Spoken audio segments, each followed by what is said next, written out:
And also, you probably caught a bit of it from that last extract, but they also take the whole barrel technology thing a little bit too far, because not only is there stuff like smokescreen barrels, there's also flare barrels, there's also explosive barrels, and, I kid you not, underwater breathing barrels.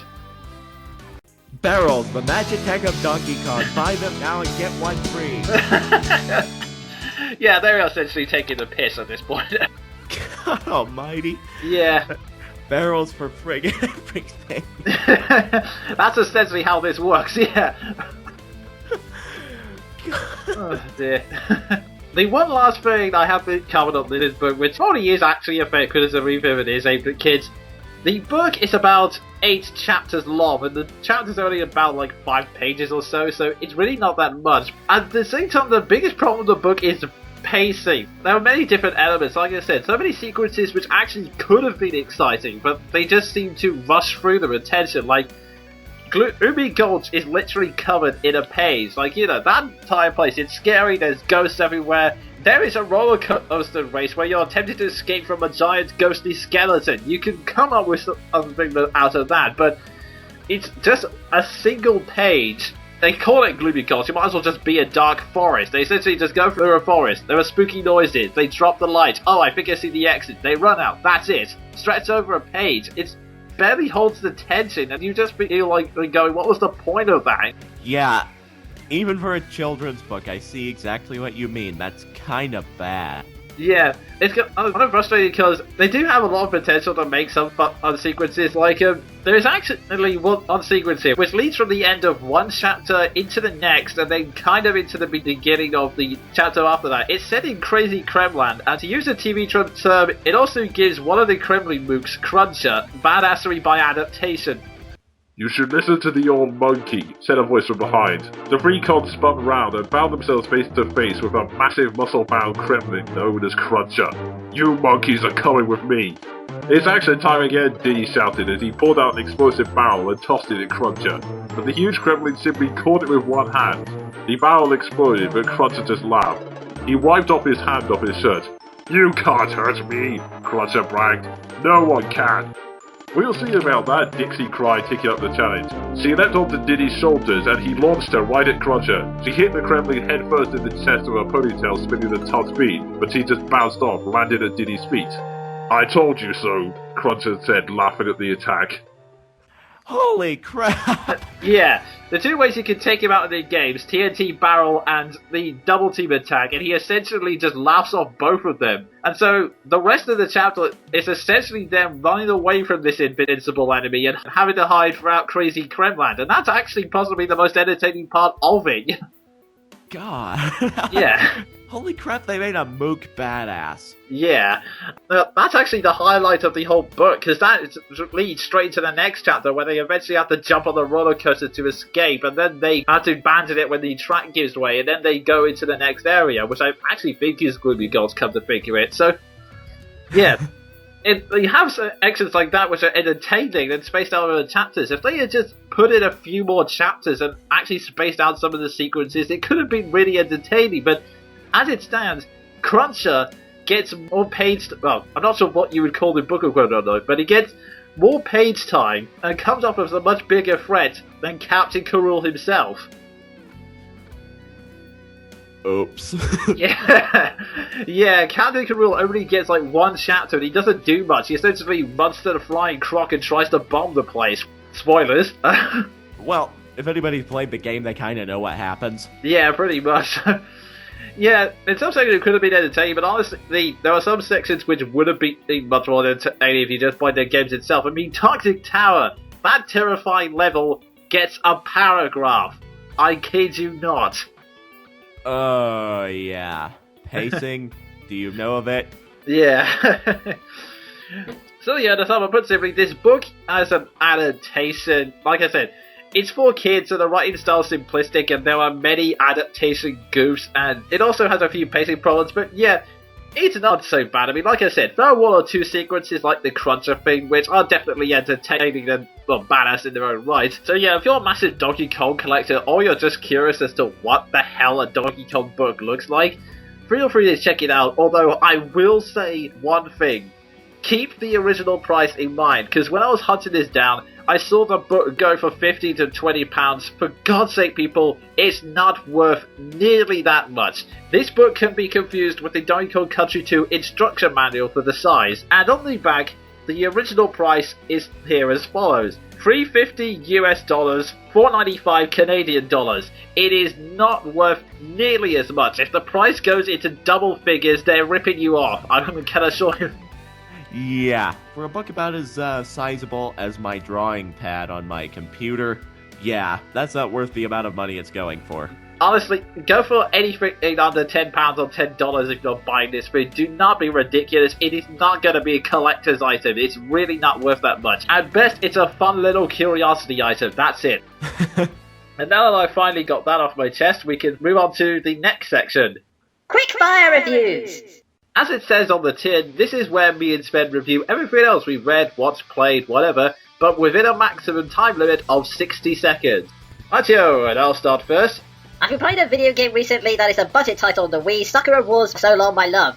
Now, I will go into more detail about this game in the next Monkey broadcast, but until then, imagine this crazy combination.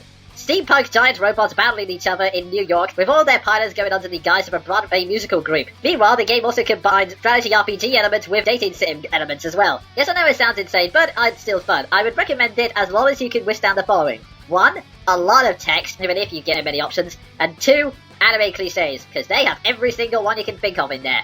There's something so crazy awesome about that game. Yeah. Like I said, I'll get into more detail next time, but honestly, every single anime cliche you can think of is in there. So. Kind of like my preview that I'm about to do, only it's not so much every anime cliche as it is everything is in that game. Red Dead Redemption, aka Grand Theft Horse, aka the biggest friggin' Old West kitchen sink I've ever seen in my life. Pretty fun, though. I can see why you want to go more in depth into that one. Yeah, seriously, Yahtzee was not kidding whenever he said a kitchen sink approach to gameplay. Moving on to movies, again with budget stuff, I watched Jackie Chan's Myth, the story of an archaeologist exploring the memories of his past life. It's a good movie and occasionally has some creative fight sequences like a battle in zero gravity, as well as a battle in a glue factory, which is pretty interesting. But at the same time, the main thing that suffers from is mood whiplash, as you'll often go from crazy comedy hijinks to unbelievably depressing drama, to the point where the final credit sequence is a depressing song with the line about drinking yourself into oblivion to drown out bad memories, combined with a blooper reel. Jackie Chan, I know you love blooper reels, but were you even involved in the process of this credit sequence? Okay, we'll now follow this up with 2 quickfire manga reviews. First of all, in Naruto, the whole big ninja war's dragging out long enough, and finally Naruto started to get involved, and we have actually been seeing pretty interesting character bits here and there, like Naruto and Iruka talking with each other, and of course there's the battle between Asumo and Choji, which was kind of touching, but like I said, it's only brief character elements here and there, and the rest is the dull, especially since Madara Uchiha has now come in and, in usual, just god-modded everything in sight with a giant demon statue. It's getting slightly better, but only slightly. And I would just like to follow that on with a simple note that probably many of you will see coming. Madara, f*** you. And finally, Covering everything that's happening in Bleach, that's been getting a lot better since the actions finally started at this point, and the main villain started becoming a bit more active, and we've seen a lot more Ichigo's training fights, and characters like Chad and Orihime have started getting more involved in the story, so yeah, the plot's actually finally moving along now, and it's getting a bit more interesting, and that's really all I can say about it. And once again, I would like to amend this with just saying, praise the Lord, Orihime's been getting character development. That is true. She's been sitting on the sidelines a bit too long for them. Growing off of Ichigo. Pretty much, yeah. I'm just endlessly irritated by that. Oh dear. And with that, we've come to the end of Quickfire Reviews, so now we move on to our final segment. Discussion! This final section is where me and Sven take a moment to stand, or sit, on an imaginary soapbox and discuss an issue within fiction. And today, we'll be talking about A Tale as Old as Time. Ferrets, no. Sorry, Freddie. That turn could have fit in Discworld. It was so random. Yeah, sorry, just felt like throwing that in there. But no, we're talking about love.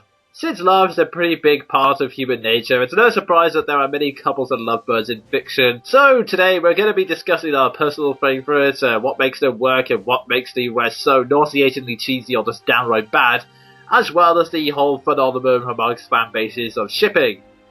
So I guess we might as well start with the positives first before the inevitable hatred that breaks. Sven, can you name any couples you like in fiction? Well, I can name one in one of the big two, and then I can get into a friggin' essay about the second one, so I'm just gonna get Naruto out of the way. Well, this isn't so much one I like as one I used to like, because now Naruto sucks. I used to be practically the world's biggest fan of Naruto and Hinata, and that simply because it's an example of how a pairing like that should work, or at least it was, because Kishimoto is allergic to giving us anything remotely resembling decent character moments. Yeah, I will agree. The whole kind of Naruto and Hinata relationship was pretty cute, just because it kind of starts off as on one side I did love. It's one of those things where you're kind of just rooting, oh, come on, do it, keep pushing forward, you can get there. Yeah, and furthermore, like I said, it's an example of how a pairing like that should work, where the male end of it provides a beacon of strength, unlike the main character of Bleach, obviously, who kind of has this tendency to not allow any of those around him to develop. Yeah, so for the moment I'm just going to pull on Sven's reins and try to restrain you for a bit. We're keeping things positive, remember? Okay. Yeah, for now at least, and while I'm at it, I'm just going to throw in, since I've been playing this game a lot, obviously, in Dragon Age 2, I started off as a female character because A, for some reason, I roleplay them better, and B, I would much prefer to, well, this game's third person. You're always right behind the main character, so I'd much prefer to be staring at a female character than a male character from the rear the entire game. Okay. It's nothing creepy, don't worry, it's just a personal preference that I prefer that. Okay, fair enough. Since I ended up as a female character, I just need to pay a special mention to the romance with the character Fenris, an ex-slave elf who hates mages and is basically extremely broody. Not to the Sasuke level, though, don't worry. Oh, thank God. Simply because of the character development it provides for him. I mentioned he hates mages because the guy he was enslaved to was a mage and an absolute son of a bitch, objectively. But at the very end of a rival romance, yeah, you can actually get those, it's kind of cool. At the very end of a rival romance, it ends with him saying that perhaps it's time to put his hatred behind him. Now that's character development coming from him. It's really cool to see elements like that. Yeah, particularly from, like I said, characters like that who are practically built on the whole revenge, hatred, or I hate you all thing. So seeing character development is kind of refreshing. Yeah, I think actually you sort of hit the nail on the head, as well as giving us all the good moments. Some of the best ones are ones that develop the characters and help them work and bounce each other off, and I think the best example I can come up with, it always has to be the couples from Nobuhiro Watsuki's works, because, yeah, not only do I really like it as a manga artist, but he really gets how a couple is supposed to work, especially the central couple. I think probably the best example of the character development side of things would be Kasuki and Tokiko from Buso Ranking, just because they kind of start off with a master-student kind of relationship that sort of moves closer to them being equals and then be, relationship basis. The actual change is kind of subtle, which is kind of interesting. It's not just pulled out of your ass, oh look, we're suddenly a couple now. No. It sort of goes along at sort of very gradual pace. It's simple, but it works, and it's pretty sweet. It allows the two characters to develop and play off against each other and makes them some really great material. And even though it's not the main focus of the story, it is still an important element, and it just, I don't know, it just really works and it progresses over time. Yeah, it's kind of hard to put up a figure down, so I apologise for flapping all over the place, but I think that worked. Yeah.